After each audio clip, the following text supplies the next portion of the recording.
If you aim at nothing in life, you hit nothing dead on the head. I've been looking at my life and reflecting on my life because 10 years ago I was diagnosed with prostate cancer. I stand before you because of God's grace and mercy and faith, and knowing that as we work together, as we believe in the possibilities of the fact that healing takes place first within, then without, the possibility is unlimited of what we can do. I'm going to do a national tour called You Are More Powerful Than Cancer. One of the things I think doctors should never tell anyone they're terminally ill. I think what they should say is that my knowledge and ability to help you has terminated.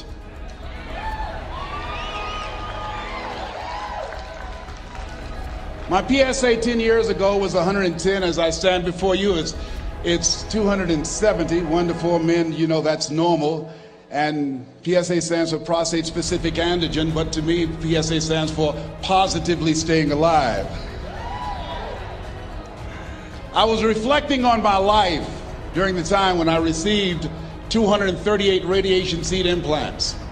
And as I looked at my life, I asked myself a question. And I want to ask you a question. How many of you know if you had your life to live over again, you could have done more than what you've done thus far? Raise your hands, please. Now, that proves the point of what we do, what we accomplish, what we produce in life is only a tip of the iceberg of what's possible for us. I want you to think about some major goal that gives your life a sense of meaning right now. And as you're thinking about that, I want you to shake someone's hand on your right and your left and around you. Look them in the eyes and say with conviction, you have something special. Do that quickly now, please. Tell them you have something special. Yes.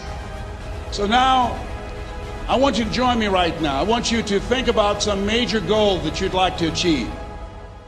Something that gives your life a sense of meaning. Something that will give your life a sense of purpose and direction. My first major goal was to buy my mother a home. That was important to me. I'm adopted. I was born in a poor section of Miami, Florida called Liberty City, in an abandoned building on a floor with a twin brother. And when we were 6 weeks of age, we were adopted by Mrs. Mamie Brown. My mother was 46 years of age. She only had a third-grade education, but she had a PhD in mother wit. I feel like Abraham Lincoln, who said, all that I am and all that ever hope to be, I owe to my mother. I saw a sign once that said, God took me out of my biological mother's womb and placed me in the heart of my adopted mother. So my goal and dream was to buy my mother a home, to take care of my mother. My mother was a domestic worker on Miami Beach, and she would go to work, and many days she would take us with her. And we ate the food left over from the families that my mother cooked for. They were very kind and generous people. They would say, Mamie, whatever food is left over after you cook, you can pack it up and take it home to the children, the food that's left over after we eat, and feed those 7 children that you have adopted. Because of their generosity, many nights we did not go to bed hungry because they were so kind and so giving. We wore the hand-me-down clothes of the children that Mama kept. If they were too small, Mama could sew, she would let them out. If they were too large, she would take them in. And my mother was a great baker. She could bake a cake. She could bake a sweet potato pie so good you couldn't eat it with your shoes on. You had to take your shoes off so you could wiggle your toes. And I used to say, looking at the beautiful mansions that she used to clean, I would say, Mama. She said, what is it, boy? When I become a man, I'm going to buy something like this for you. I'm going to buy you a home one day. She said, oh, Leslie, you don't have to do that. I said, I know, Mama, but I want to. I'm going to one day. And she didn't know, and she was curious, where was I getting those thoughts from? I used to work and take care of Mr. Sidursky. He was a very demanding man, very meticulous guy. He would say, Leslie, I said, yes, sir, come here. Yes, sir, you did not clean this ashtray. I'm sorry, sir, I do apologize. And I'd clean the ashtray. And look at this dust here. Look at this dust. I'm sorry, sir. Now, what Mr. Sidursky did not know was that I deliberately didn't clean certain things because I wanted him to call me into his office. Because when he was in his office, he would listen to motivational messages by a guy by the name of Earl Nightingale. It's a series called The Strangest Secret in the World. We become what we think about.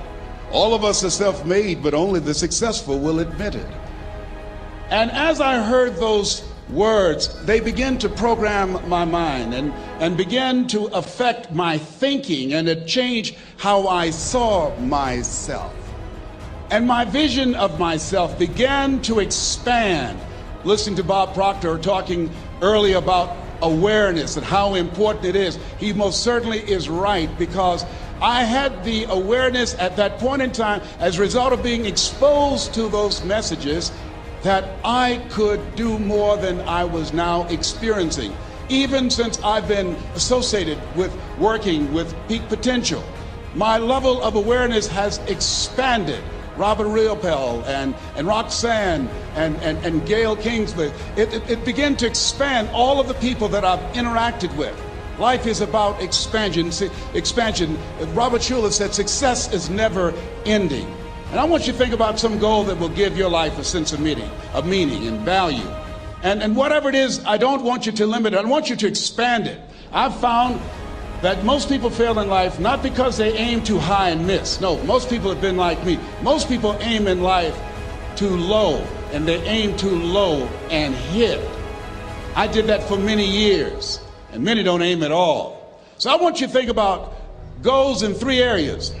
Some personal goal that you'd like to achieve, something that gives your life meaning right now, and some career goal, some financial goal that you'd like to achieve, and your social contribution. Horace Mann said we should be ashamed to die until we've made some major contribution to humankind. My mother was a 22-year breast cancer conqueror. So before I leave the planet, my goal is to reduce the number of women who die from breast cancer in honor of my mother. How many men are over 40? Raise your hands, please. As a 10-year prostate cancer conqueror, my goal is to decrease the number of men who die from prostate cancer, encouraging you to get your PSA test if you haven't done so, or your digital rectal examination. And I'll be glad when they can check our prostate by looking in our ears. There's got to be a better way. I'm turning red as I talk about it, but you can't see it. A friend of mine, he's a urologist now, used to play a lineman for Ohio State University. He said, "Hey, Les, let me give you a free rectal." I said, "No, buddy, you too motivated." Hope we don't roll like that. Huh? My goal before leaving the planet is to reduce the number of kids that are impacted by autism, to find a cure for autism, to work to raise money and to raise awareness, to eradicate it from the planet before I leave here. What's your goal? What's your dream? What is it you want to do with your life? Dr. Joelle Martin said something that I love. She said, "What would the world be like if everybody lived their dream?" Here's what I've found about life. It's not as complicated as I used to make it. I think that life is about dreams and stories.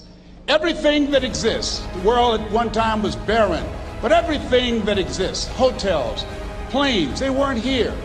Everything that we see every day, computers, all of the things that we see, someone had a dream. Someone had a dream of a person standing on stage and their voice being amplified so they don't have to scream and yell and can be heard by thousands.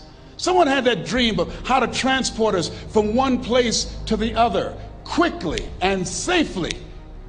The clothes you have on, where you're now seated, all came out of somebody's dream, the world's greatest achievement. What is your dream?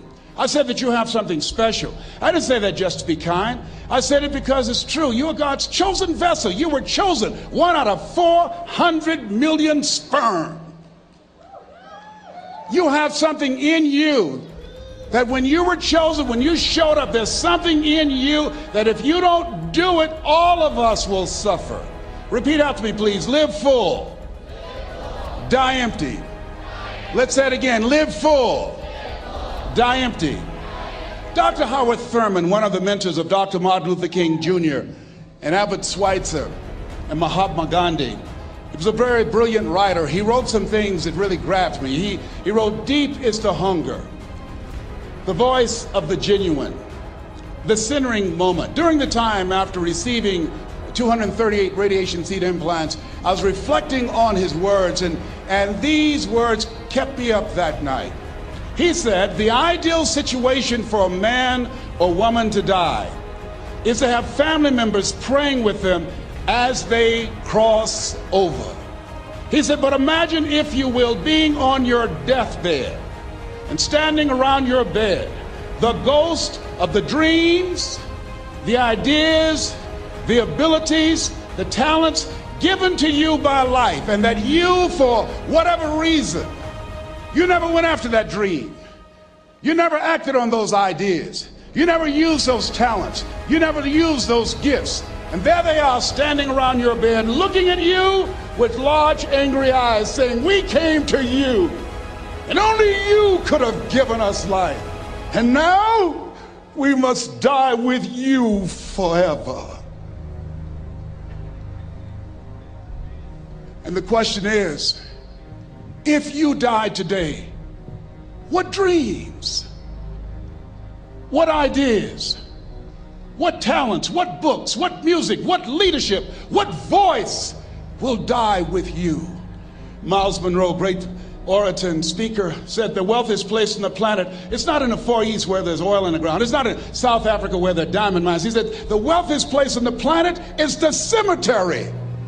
Because there you'll find greatness that we've never seen. There you'll find talent and genius and potential never actualized. Perhaps that's why Henry David Thoreau wrote the words, oh God, to reach the point of death, only to realize that you've never lived. Maybe that's why some unknown writer wrote the words, what if you live your whole life only to discover that it was wrong? That it was wrong. That you were chosen to do something else and you didn't do it. Repeat after me, please. Live full. Die empty. I want you to take some notes and some things, and I want you to think about your goals and dreams in the three categories that I mentioned: personal, professional, and your social contribution. How many of you are serious about your goals and dreams? Raise your hands, please. Thank you very much. How many of you don't want to take your dreams to your grave with you? Raise your hands, please. Very good. Shake someone's hand on your right and left. Look them in the eyes and say, get out of your head and step into your greatness. Do that right now, please. Say, get out of your head and step into your greatness. I want you to write this down. Let us say together, as you think about your goals and dreams, let us say together, it's possible. Together, please. Yes, write that down. See, ladies and gentlemen, as an entrepreneur, I've been an entrepreneur for 20 years. It's my 21st year. I could have been speaking and training for 34 years. But for 14 years, I was living in my head. For 14 years, I stopped myself. For 14 years, I used to go see Zig Ziglar, that I considered the #1 motivational speaker on the planet. Zig Ziglar and Tony Robbins, they're the best on the planet. Bob Proctor, they're the best on the planet. Jack Canfield, Mark Victor Hansen, T. Harv Eker. I would go and see them, and then I would leave, and my conversation with myself was, my heart would say, I can do that. And then my mind would ask, how? How would you do that, Les Brown? See, when I was in the 5th grade, I was identified as EMR, labeled educable, mentally retarded. Put back from the 5th grade to the 4th grade. I failed again when I was in the 8th grade. I have no college training. And a man changed my life, and I'll never forget his name, Mr. Leroy Washington. He's in his 80s now, and he's blind from glaucoma, but he gave me a different vision of myself. I was in his class waiting on another student. He came in and said, young man, go to the board and work this problem out for me. I said, oh, sir, I can't do that. I said, why not? I said, I'm not one of your students. He said, look at me. Yes, sir. Go to the board and work the problem out anyhow. I said, sir, I can't do that. He said, why? I said, sir, because I'm educable, mentally retarded, sir. I'm in special education. And the students started laughing. They said, that's Leslie. That's not Wesley. He's DT. Wesley is the smart twin. He said, what does DT stand for? I said, I'm the dumb twin, sir. And as the students laughed at me, he came from behind his desk, he looked at me and he said, don't you ever say that again. Someone's opinion of you does not have to become your reality.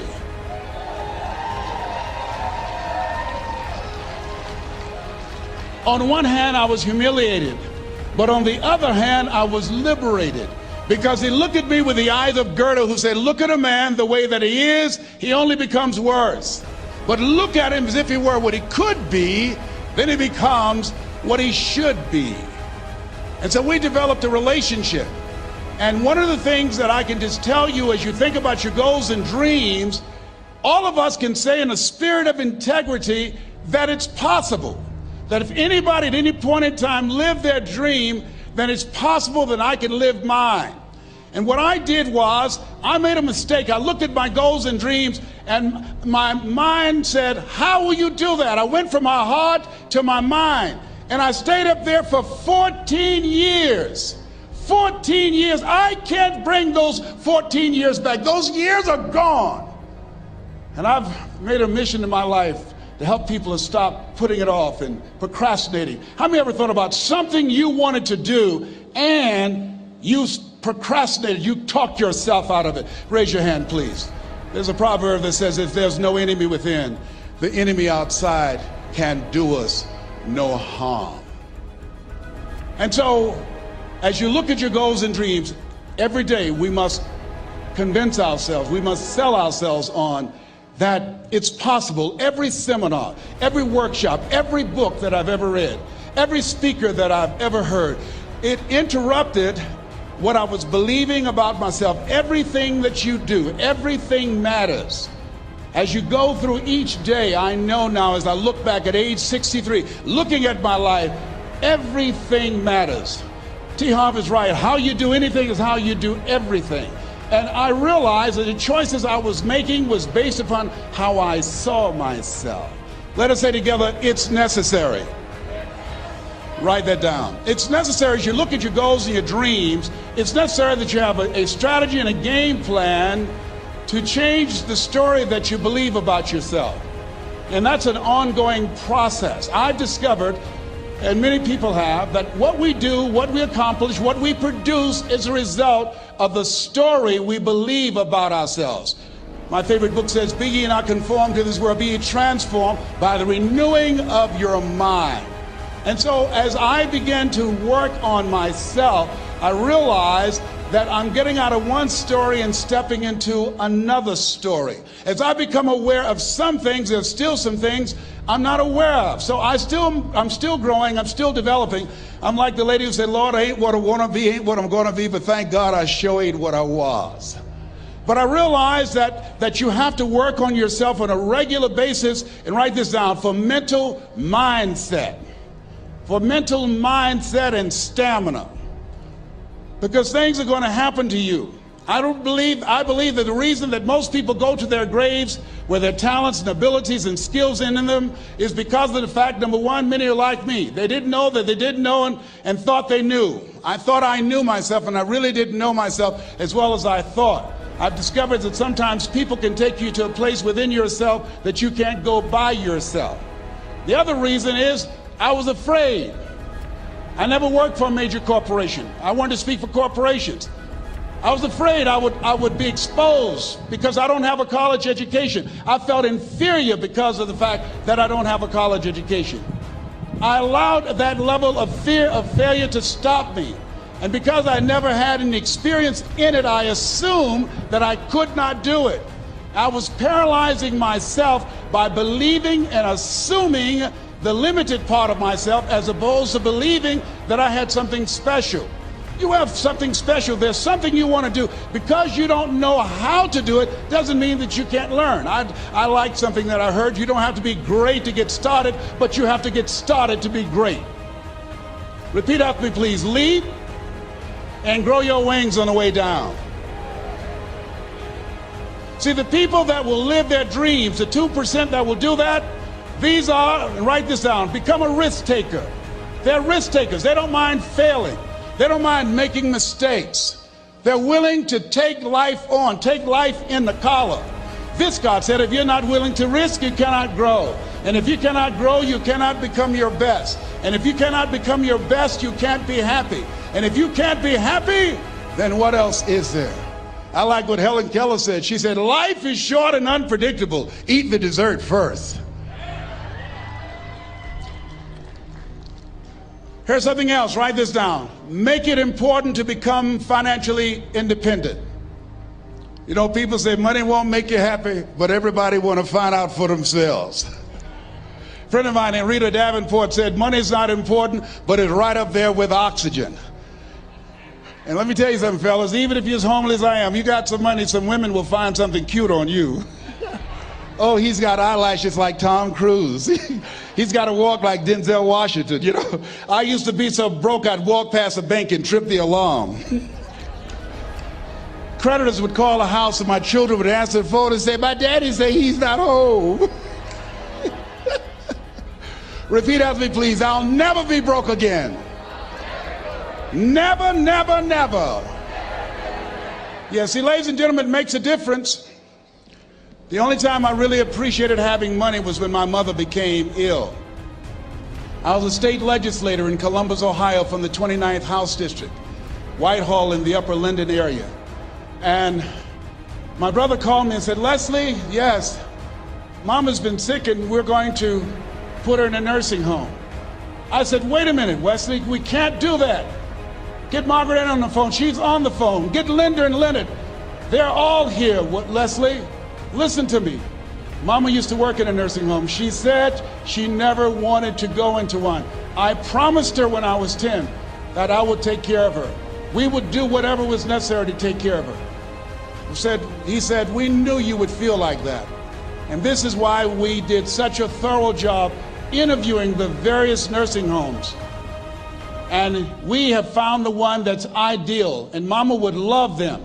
I said, hold it, just a minute. She didn't clean their behinds.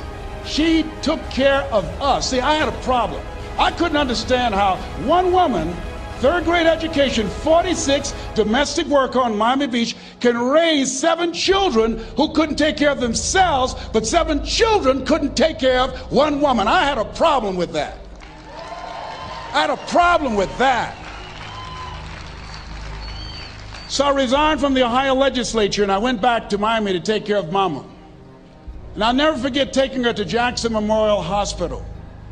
And when we went in, the receptionist said, as she looked at my mother, looked at me, she didn't say, how you doing? Are you uncomfortable? Are you in any pain? My mother at that time, she was in her 70s. The lady just said, what kind of insurance do you have?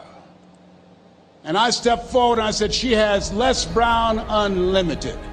Give my mother what she needs. I can write a check for her.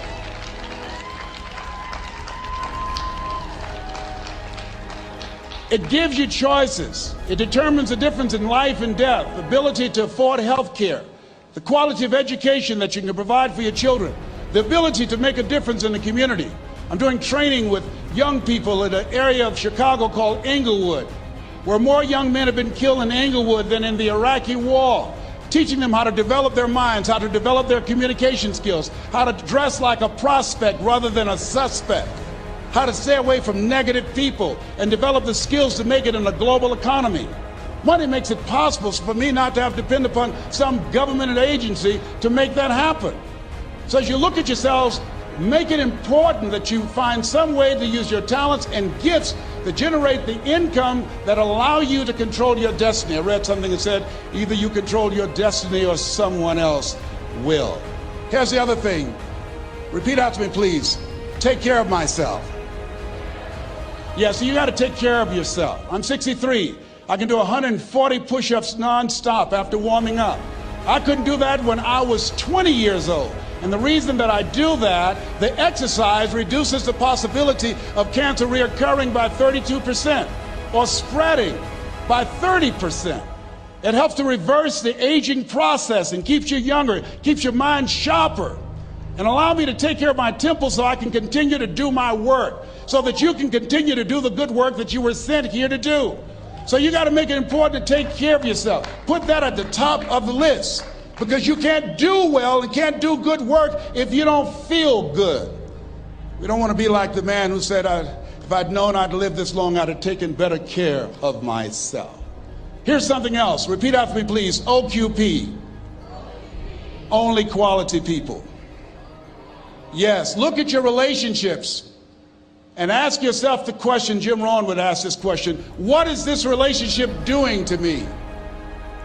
Sidney Poitier wrote a book called The Measure of a Man. I love the tapes because I love his voice. He said, when you go for a walk with someone, something happens without being spoken. He said, either you adjust to their pace or they adjust to your pace. Whose pace have you adjusted to? MIT did a study, and the study indicated that you earned within $2,000 to $3,000 of your closest friends and associates earn. Who's impacting you? Who's in your ear? What influence do they have on you? Dr. Dennis Kimbrough said, if you're the smartest one in your group, you need to get a new group. So practice the principle of OQP, only quality people. And somebody's saying, Les, can I change them? No, it's a full-time job changing yourself.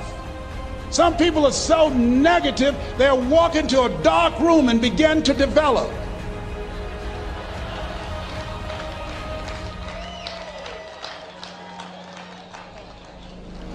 My family members and friends call me crazy for going to seminars, spending money on books and tapes and going to seminars. When are you going to stop going? I said, when I die.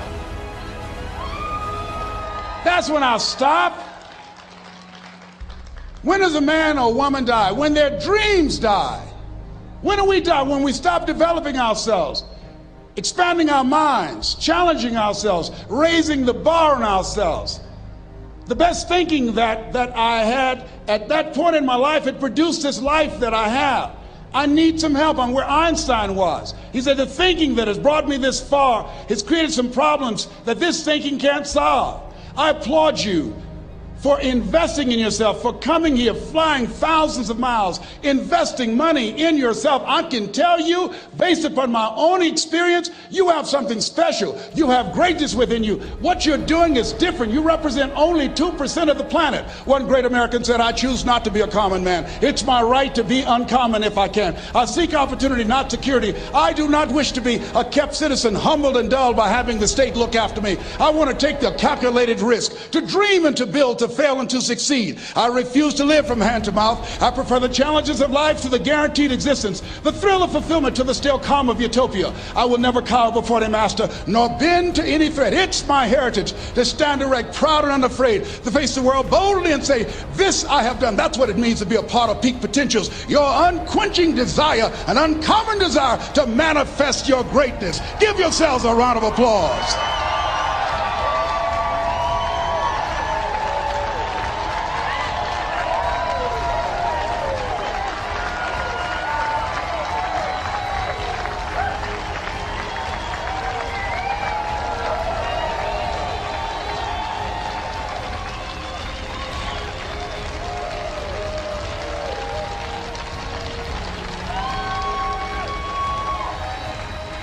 Thank you. The other thing is you look at your goals and look at your dreams.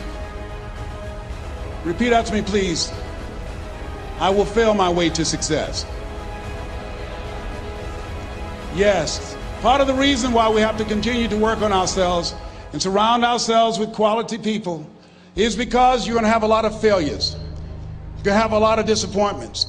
Maya Angelou said, and it's true, I found it in my case, that most people go so far in life and then they park. They stop dead in their tracks. Why? Because they take some hits. When you have a goal and dream, think it not strange that you'll face the fiery furnaces of this world. You will have tribulations. Things are going to happen to you. I was in pursuit of my dream, and all of a sudden, boom, I got hit. A person that I thought I would be with for the rest of my life, I thought was my soulmate. I went through a divorce. I was embarrassed. I was humiliated. How can I teach people how to live their dreams? And I wasn't able to make my marriage work. I questioned myself. I took another hit. My mother was diagnosed with breast cancer. Then I was diagnosed with prostate cancer. Then my best friend from the second grade, Alexander Wims, he was diagnosed with cancer of the liver. I took a hit, and life staggered me, and I parked. And I didn't turn on my emergency lights because I didn't want to call attention to myself. I didn't want anybody to come and say, hey, do you need a jump? No, I don't need a jump. I'm not out of gas. My battery is not dead. My heart is beating. I'm parked. Leave me be. I'm parked. I was in my comfort zone. I was doing just enough to get by. I was working on a job. They paid me just enough to keep me from quitting, and I worked just hard enough to keep from getting fired.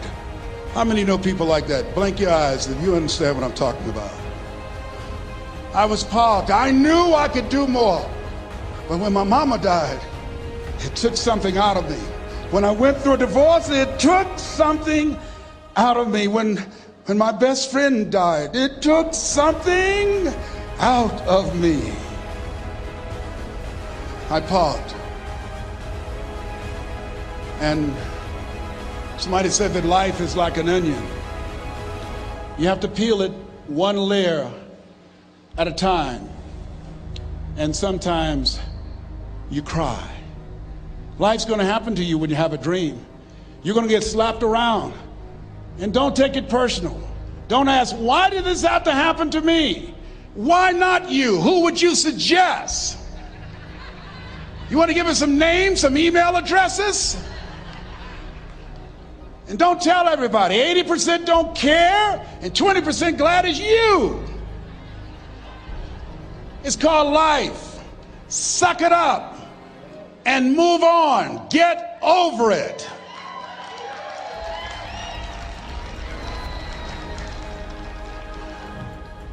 It happens to everybody. Here's the other thing: is you look at your goals and look at your dreams. When you're going through some stuff, repeat out to me, please. When things go wrong, don't go with them. Yes, write that down. When things go wrong, don't go with them. When you're working on a business deal, you're counting on some money. Someone said you will get the loan, and it falls through. You have an event, and the people that you thought would be there and support you, they don't come through. Or someone turns against you, or you get ripped off. It's going to happen to you. Happened to me. Someone stole all my products, my database, over 180,000 names and addresses. It's not personal. It's going to happen to everybody. It does.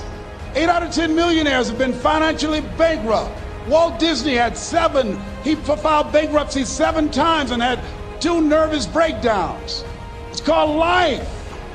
But I got a saying: when life knocks you down, try and land on your back, because if you can look up, you can get up. You've got the power in you to do that.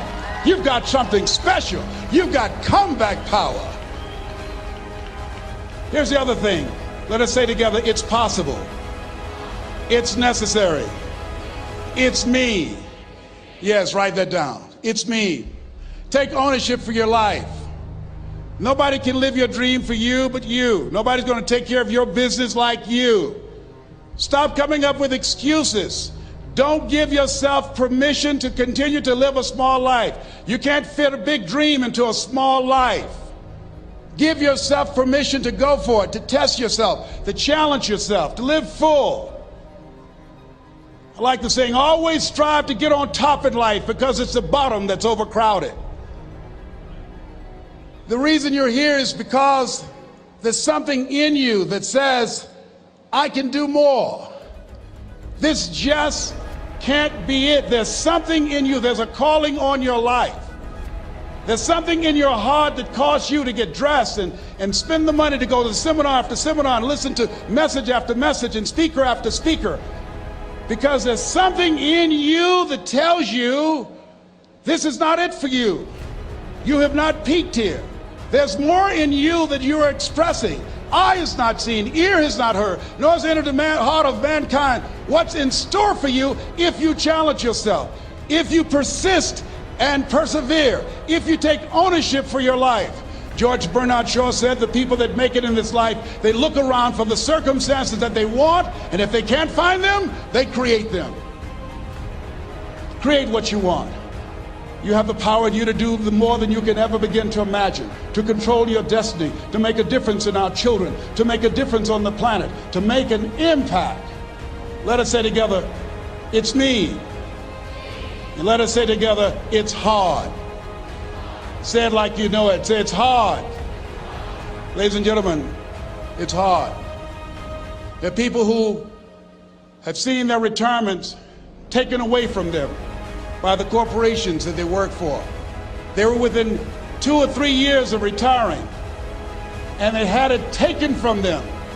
The number one entrepreneurs in this country now are senior citizens. The number one employer, number two, McDonald's and Walmart.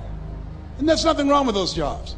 I guarantee you those people did not have a plan to end up living their lives at the end of life with those types of jobs. And they didn't have a plan like you have, and while you're investing in yourself, not to. And it's hard. There are people making choices between purchasing prescription drugs or paying for gas or a mortgage note. It's hard when you're working on a job for 20 years, 30 years, give them some good years, and then they come in and tell you, we've downsized. In other words, you're fired. And then you have to start all over again. How many of you know it's hard? Raise your hands, please. It's hard. And it's not fair. One of the things I like about T. Harv is he talks about work and investing in yourself. It's not fair when people are going up against that kind of stuff to tell them just think positive and be enthusiastic and everything will work out all right. Ain't that kind of party. It's hard. Life will put some knots on your head. I bought my first home for my mother. I was rushing, didn't know what I was doing, and I bought a home that had a lien against it. And they called me, Mr. Brown, yes, there's a lien against your property. We need $55,000 if you're going to stay there. Wait a minute, sir.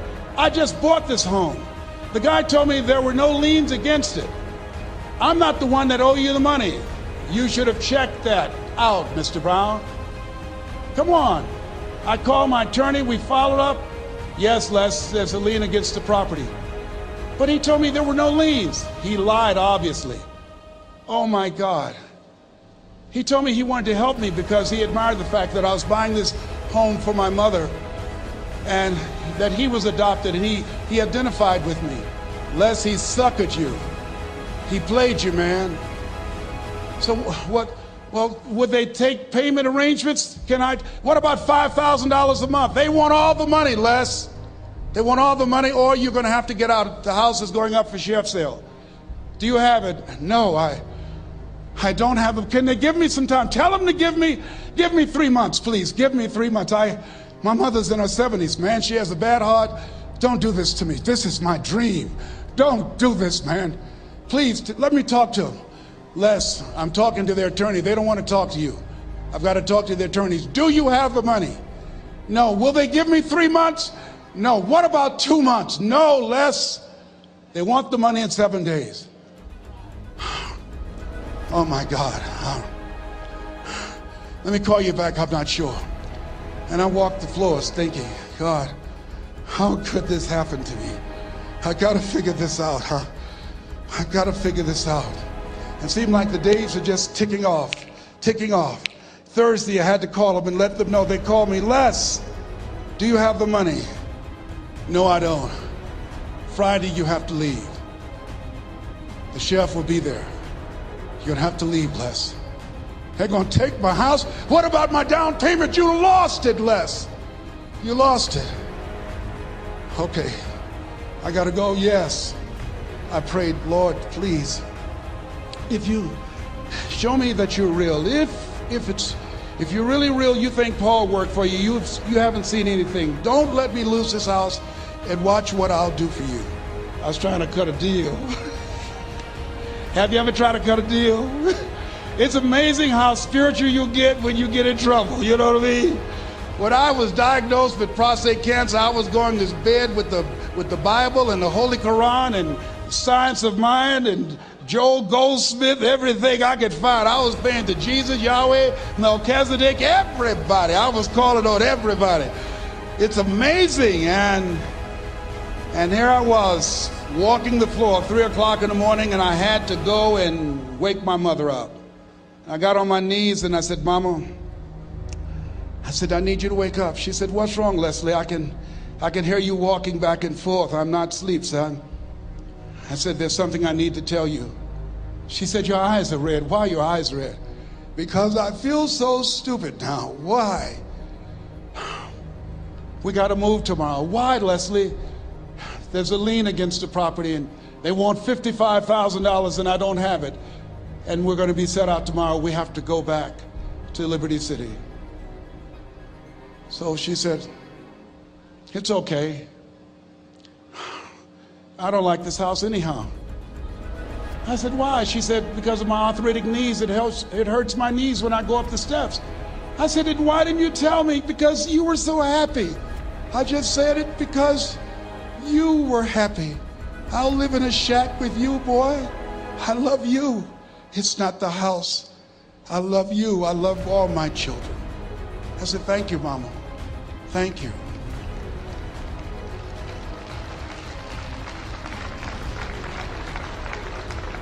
And the next day when we were in the truck going back to Liberty City and we pulled down 68th Terrace, the neighbors came out and said, wow, Mamie, y'all coming back?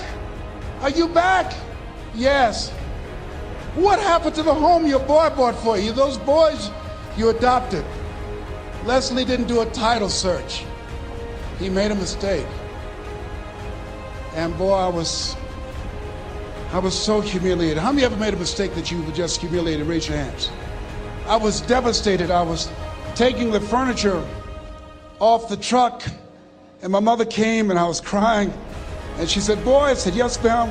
She said, hold your head up. I said, Mama, I can't. She said, hold your head up. I said, why? Look what I've done. She said, it's okay. It's okay. You are going to make a lot of mistakes in life, young man. You're going to fail your way to success. You have nothing to be ashamed of. Keep your head up and take that furniture back in the house. I said, yes, ma'am. And I learned something from that. If you ever go through something, hold your head up. If you ever make a mistake, hold your head up. If you ever do something that everything goes wrong, life catch you on the blind side, hold your head up. It's not over. Goethe said, that which does not kill you will make you stronger. Hold your head up. Shake someone's hand on your right and left and say, hold your head up.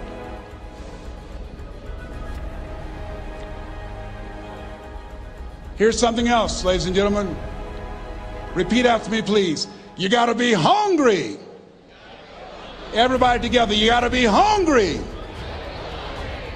I'll never forget Mr. Washington said, Mr. Brown, yes, sir. What do you want to do with your life, young man? I said, sir, I want to be a disc jockey. He said, Mr. Brown? I said, yes, sir. He said, you got to be hungry. I said, what do you mean by that? He said, people that are hungry are willing to do the things today others won't do in order to have the things tomorrow others won't have. People that are hungry are willing to invest in themselves. People that are hungry will go to seminars and workshops. People that are hungry are always searching, always seeking higher ground. So how do you want to make it? I said, I want to be a disc jockey. He says, good. Here's what to do. He said, I want you to read 10 to 15 pages of something positive every day. He said, you don't get in life what you want, you get in life what you are. You must program yourself to success. He said, I want you to listen to Earl Nightingale and Zig Ziglar. Listen, faith comes by hearing and hearing and hearing. He said, I want you to change your relationships. And I don't want you to ever lose your hunger. I said, what do you mean by that? He said, people that are hungry are unstoppable. People that are hungry are no matter what people. They make it happen no matter what. He said, I want you to listen to Paul Harvey. Who is he? He's the world's greatest communicator. Success leaves clues, young man. Always listen and follow people who are doing what it is you want to do at the level you want to do it and learn from them. I told T. Hobb when we were standing by the stage, I said, hey man, I want to work more with you. I want you to coach me. I want to learn from you. See, I found you're never too old to learn and you're never too young to teach. Always have a thirst for learning. So I listened to Paul Harvey every day on the radio. While in school, I would go out and listen in his car. He gave me his keys. I was working to develop myself. And I continued to listen to motivational messages, and he would take me to see the late Dr. Norman Vincent Peale, who wrote the book, The Power of Positive Thinking. I toured with him before he passed. You have something special. You have greatness within you. Don't allow your circumstances to determine who you are. Don't allow your negative thoughts to hold you back. You have something special. You can do more than you can ever begin to imagine. Dr. Peale was an incredible man. I admired him. When he spoke, he gave me goosebumps. I can feel him in my heart. And I never forget, we were coming back to the school, and Mr. Washington said, Mr. Brown, yes, sir. When Dr. Peale spoke, you didn't move. When he spoke, you were hanging on every word. When he spoke, we didn't have to tell you to sit down and be quiet. Why? I said, sir, I could feel him when he talked. I felt like he was talking to me, sir. He said, he was. I said, but he doesn't know me, but he was speaking to you. Did you feel him in your heart? I said, yes, sir. He said, most people feel him in their head. If you felt him in your heart, he said, listen to him, son. Follow him, learn from him. And I would go to seminars and workshops. Anywhere I would find where Dr. Peale was, I would be in the audience. I would drive 200 and 300 miles just to hear him speak. And my dream and vision was to share the stage with him. I thought about it. What is your goal? What is your vision? I want you to hold it in mind. There's some power in that, because when I became involved in speaking, I never forget, I got a call from Og Mandino, who wrote the book, The Greatest Salesman in the World. He said, Les, I'm stuck in Philadelphia. I need to be in Kankakee. Dr. Norman Vincent Peale is appearing. I can't make it. I heard you're in Chicago. I said, yes, I am. Can you go and open for me? I said, yes, man. Oh, my God. Dr. Peale, I said, yes, I'd love to do it. And I went there, and I came. I said, hi, I'm Les Brown. He said, you're not the band of renown? I said, no, I'm Mrs. Mamie Brown's baby boy. I'm here to speak. He said, come backstage. And his wife, Martha, was there. And she said, Papa, Les Brown is here, the speaker. And he said, Les Brown? Les Brown, shoot for the moon? Because even if you miss, you'll land among the stars? I said, sir, that's my quote. I wrote you when I was in the 11th grade. I was a part of a special education class project. That's my quote. He said, I know. I end all my speeches with that quote.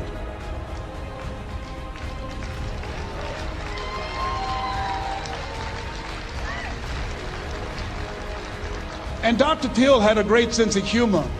The young man was backstage, and I had so many questions to ask him, and my mind froze up, and the young guy said, Dr. Peale, how old are you? And he was up in age. He said, Sonny, I'm 92. The young man looked at him and said, I don't know if I want to live to get 92. He said, that's because you've never been 91.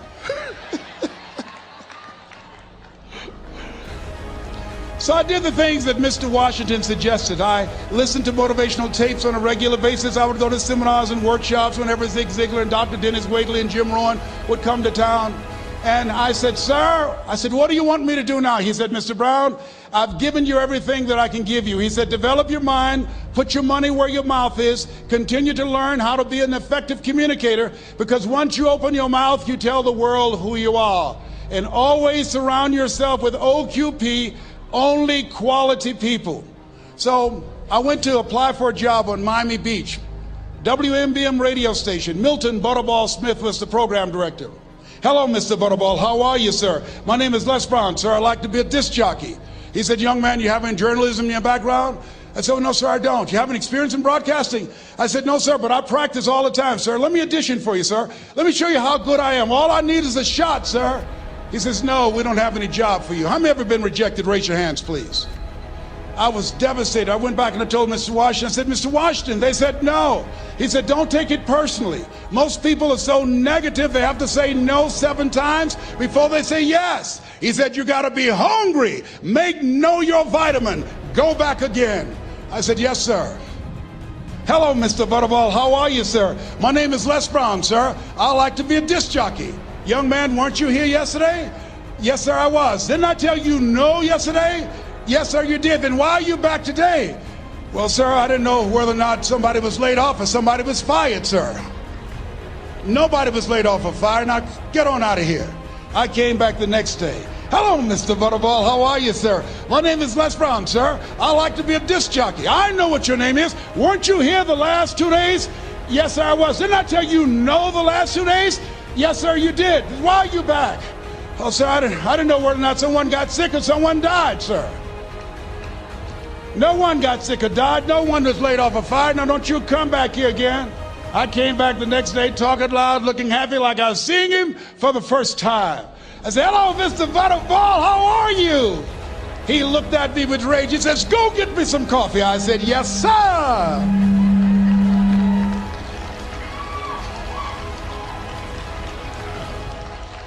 My favorite book says the greatest among you will be your servant. How many of you are serious about your goals and dreams? Raise your hands.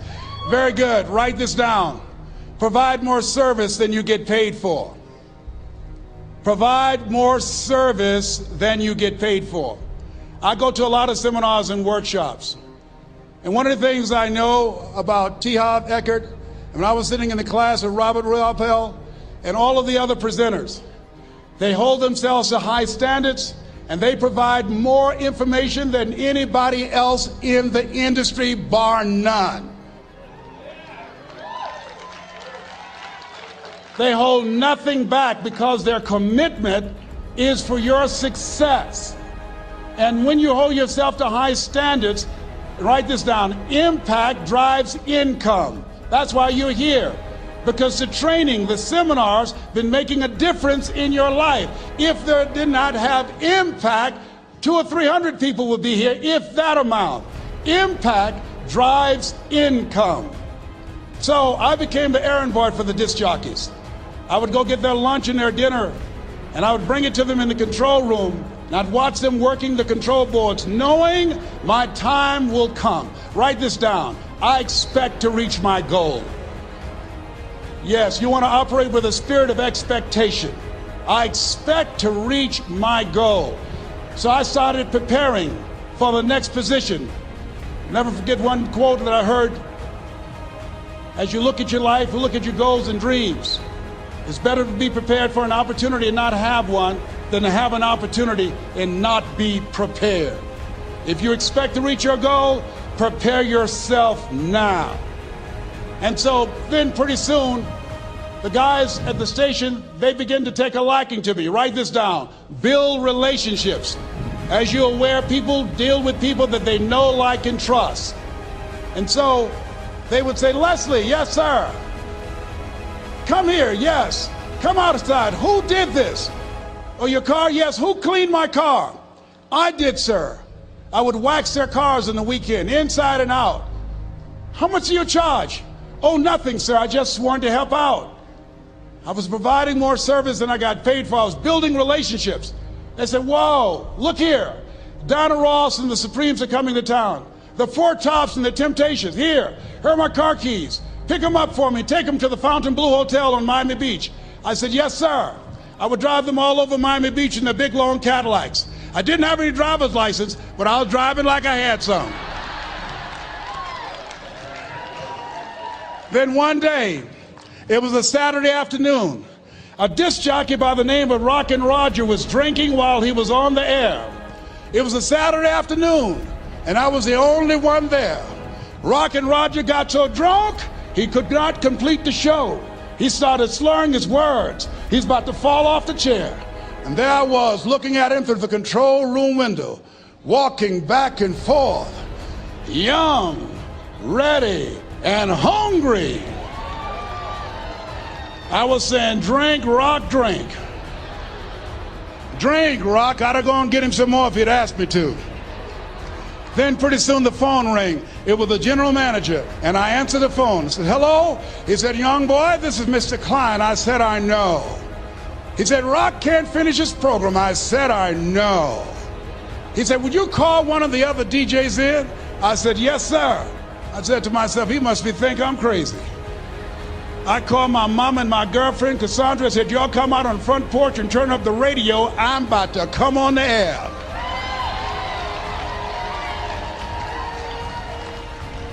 I waited for about 20 minutes and I called him back.